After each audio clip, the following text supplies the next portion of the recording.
Hello, and welcome back to this Phantasy Star 4 playthrough. Well, we have another side dungeon to go through.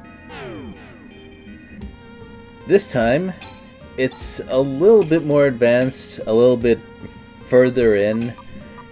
The game doesn't really expect you to deal with this one before you get Kyra.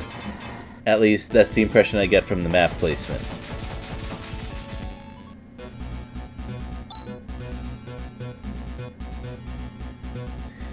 Ooh, wow, okay, this was probably for the next step in the Earthmen's plans to take over.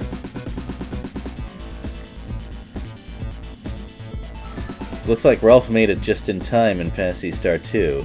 Ugh, this could have been really ugly. And it could have been really ugly in Phantasy Star 4 if we weren't so fast at shutting down Quran. But aside from that, all I heard was Wherein saying, cool robot weapons, blah blah blah, we should raid this weapons depot, we'll find something useful, blah blah blah. Okay, it's possible I wasn't listening to every single word he said, but I feel like that's what he was trying to get at. The robots in this dungeon hit pretty hard. I get the impression that their attack power was designed around you having the Laconia armor, reflect armor, pretty much on your entire party. And I haven't done that because it's expensive and I would have to grind, which I'm not really doing. So it's gonna be a little spicy. Fortunately, my attacks are also a little spicy. Orla. This is a skill that functions like Rika's Deban, and since she just got it, she only has one use of it in an entire dungeon. But I feel like that's okay, believe it or not. Oh, servants! These guys. I want to kill these guys very fast. That's because they have an attack called Motor Cannon, which hits the entire party for pretty significant damage. I mean, if my armor was up to date, it wouldn't be quite as scary, but it isn't, so it is. I think I said that right. Of course, the downside of me killing all these guys quickly is that I won't get to show off the animation of that doing that cool thing that kills me.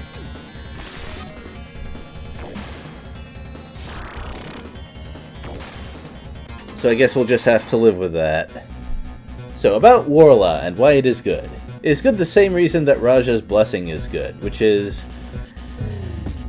Kyra, while not a spellcaster on par with, say, Runa Raja, is still decently powerful as a caster, and Rika is definitely more along the lines of agility and, to a lesser extent, strength. So her Deban, while it is very good to have, is not as good as, well, anyone else who can cast it. Sorry, Rika, I tried. And this battle shows off why debuffs are not any more useful when the enemy tries to throw it out there. It's a strong debuff too when it works. It decreases your hit rate by a whole lot. Tandil! Tandil is a lightning skill. We've seen the version of it used by the Thunderclaw. Same animation except it targets the entire enemy party, but you get very few uses of it. And especially later on, there are going to be random encounters where a cast of Tandil will not kill the enemy party even if they are robots who are weak to it. That's because its base power is not amazing. So why am I putting together a macro? Oh, no reason. Why am I throwing in Highjammer, an even more useless skill? Also no reason. Just, you don't have to pay attention to any of this at all.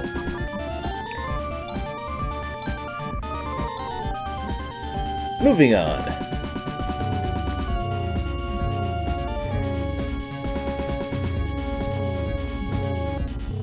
Let's see what else we can find around here. There's at least a couple more interesting encounters that I'd like to show off. But that's not the only thing I want to show off here. Since this is a mechanical dungeon, more android stuff.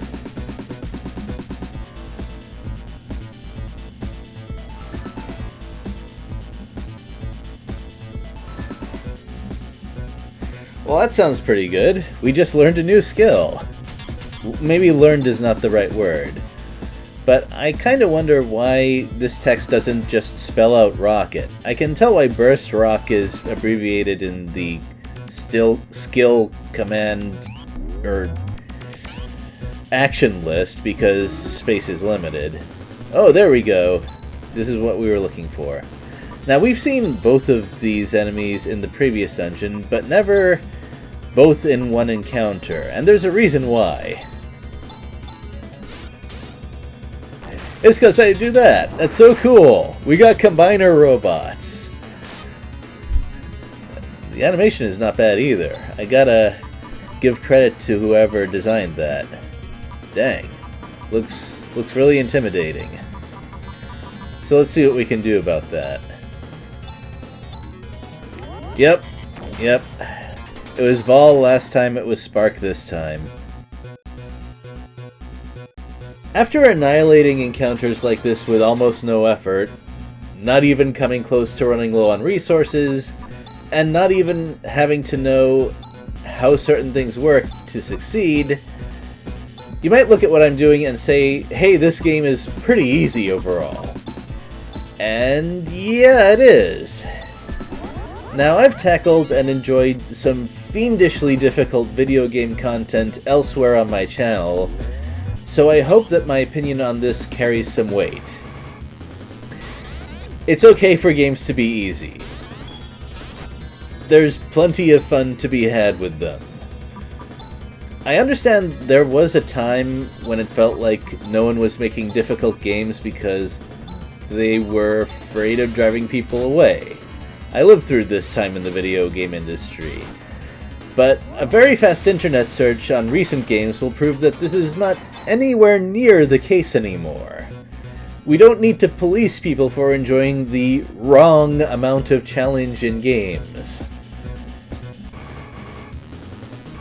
For a certain one or two people who I laughed at when they played easy mode in their games some years back, I'm sorry I wasn't asked for doing that.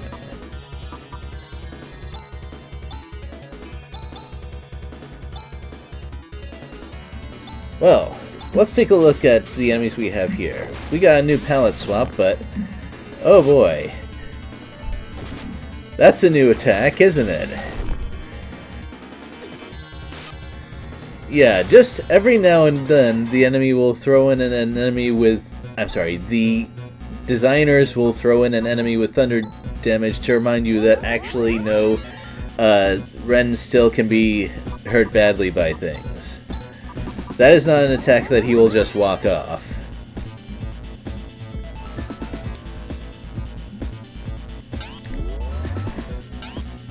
And with that, you've seen more or less all there is to see encounter-wise, but look at all that stuff in the background.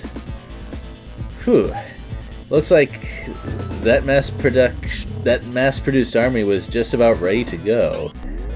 Well, Wherein did say that they were producing that stuff for a while, so it's not too surprising, but whew, that was a close call.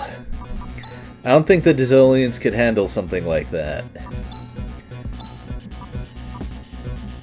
And naturally, the first time I played through the game, I didn't even notice or think about that stuff in the background.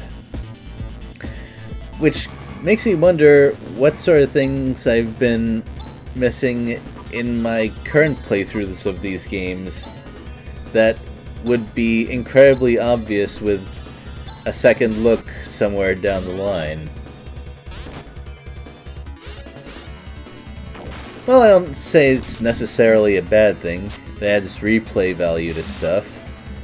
I consider it being similar to books where you read it again another time and you come up with a new interpretation, or... What's Elstgear? What does that stand for? Oh, elastic gear. Okay. Anyway, read more books is what I'm trying to say. Well, that's not a huge increase in defense, but I'll take what I can get. I mean, we got it for more or less free, and that is actually a sizable increase in defense. That terminal gives repair kits. How many does it give? However many you want. You can keep pressing the button and fill your inventory with them completely. I feel like the dungeon designer is trying to say, this is the biggest thing about investigating this dungeon. You find an unlimited quantity, a potentially useful thing that cannot be bought. On the other hand, you've seen how often I use repair kits in this game, which is to say, I don't think it's happened at all. So I'd like to debate its usefulness a little bit.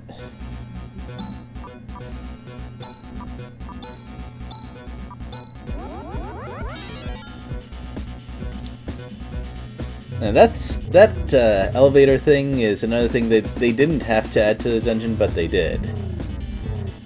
And they even added a conveyor maze thing that didn't even bother me too much, which is a very rare occurrence. Since we're getting towards the end of this dungeon, I figure I might as well show off that thing that I was, in no way convincingly pretending was no big deal. Ooh, that adds a little bit of punch to both those skills. With that, every use of Tandle is a complete enemy party kill, provided that they're robots. Which increases the utility of that skill quite a bit, I'd say. There is another way to make use of it against more standard enemies, but we're not going to do that just yet. And that's the other big treasure. A powerful weapon that deals damage that nothing is resistant to. And that's it. There's no story discussion or boss or anything like that, and I am completely okay with this. Not everything in the world has to be there specifically I don't know.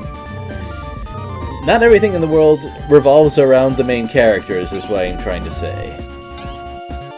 I really like having these little things that are just there and nothing that the main characters have done have anything to do with this thing. They could leave it alone with no consequences either way. It's a little bit of world building that I appreciate. Although, I have to admit, it's a little better when you do get perks for actually exploring and seeing what's there.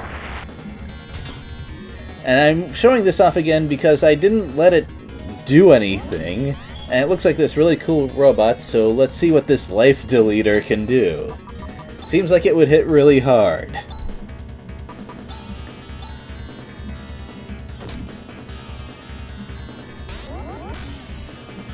Alright, that's slightly underwhelming.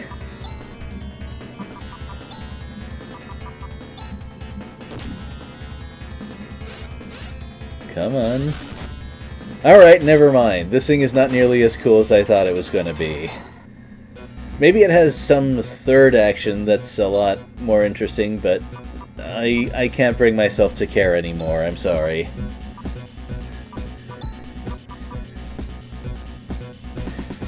So once I figure out who can do what, I feel like the amount of content we've done is really not enough for a full episode, and 2 episodes of mostly filler, it doesn't feel right. I'd like this series to be at least a little bit more interesting than that. So let's go to Gumbius Temple and see what's going on. Oh gee, thank you. I can just feel the smarmy tone in which that guy said, "We even welcome Parmanians like you." Ugh. And that guy who said this church is also the government, well, I have opinions of theocracy, and that is going all I'm going to say about that. That being said, this is consistent with just how big a deal these guys consider the Eclipse Torch to be. To give you an idea, in Phantasy Star 2, you go to Desolis after Parma gets exploded. And one of the people that you talked to there said that the Parmanians deserved it because they did not revere the Eclipse Torch enough.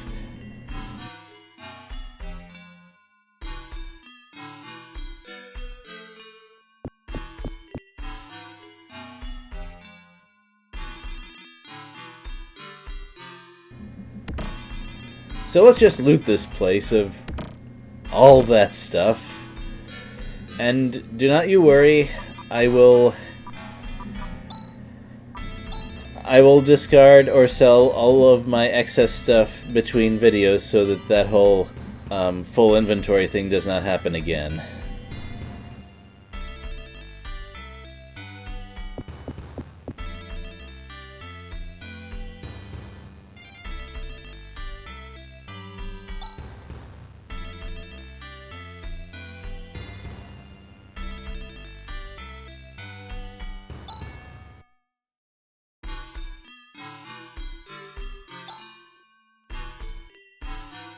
The Corona Tower is the dungeon in Phantasy Star 1 where you originally get the Eclipse Torch.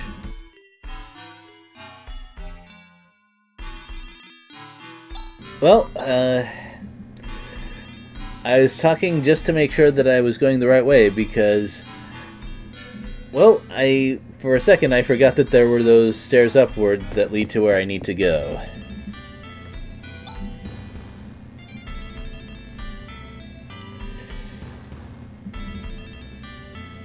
I mean, it was just a torch that you used to light up things in Phantasy Star 1. I'm not sure I quite get it.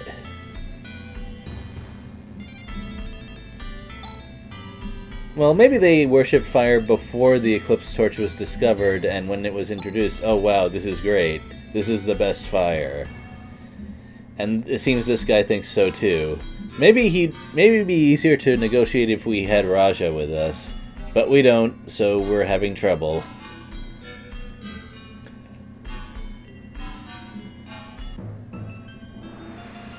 It seems that these guys are going to solve our problems for us.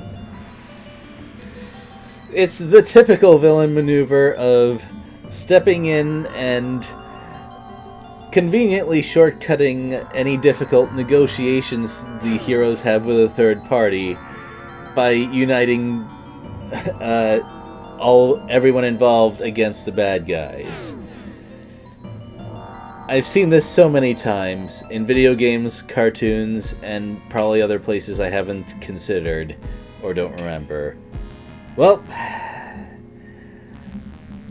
actually, yeah, I think the same thing would have happened even if he said, oh sure, go ahead and take it, because we did not have much time to walk up and do anything before those guys appeared.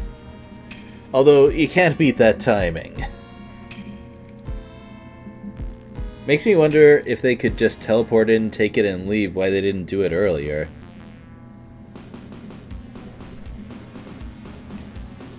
As for the air castle and its inhabitants, well, that is a story that will take an entire video to completely explain, I think, or at least a significant part of one. I have some things to say about everyone involved and the process involved to get to the air castle last time. And of course, after the Eclipse Torch was stolen, everyone here has something different to say. I gotta say though, I have to give the main characters credit for not rubbing this in anyone's faces or laughing at them or saying, it serves you right. That does not seem like a heroic move to me, and I'm glad that our heroes resisted the temptation of doing that.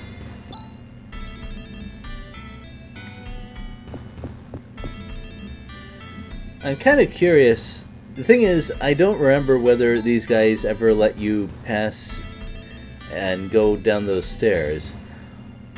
I'll try coming back later to see what happens.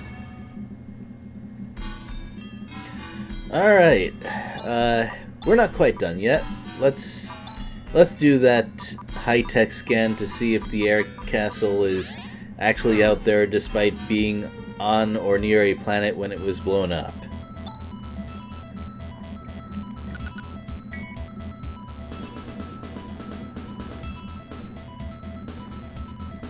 Although, considering that what we're dealing with already has the ability to essentially create fortresses from nothing, I guess what we're looking at is not too surprising.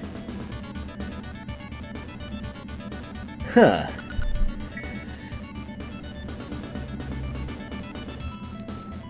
Now that's a side of Kyra I haven't seen before.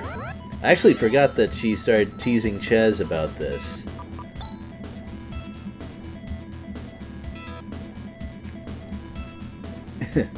Well, I think that's enough for now. The air castle is huge, so it will definitely need a full episode. We'll see you then. Bye.